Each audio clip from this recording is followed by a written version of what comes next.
Hi, my name is Veronica Sherba, and I'm a product training coordinator here at Wellness Living. Today, I'll be showing you how to view payment schedules for memberships on the Achieve Client tab.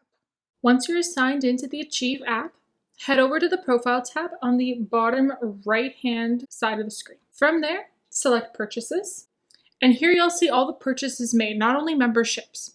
So to view the payment schedule, click on the relevant membership that is active on the account and that has the blue payment schedule button just below the active status. Now when you click on payment schedule, the relevant payment schedule will appear with the upcoming dates for the payment and the payment amount. And that's it for this training video on viewing payment schedules for memberships from the purchase page on the Achieve app.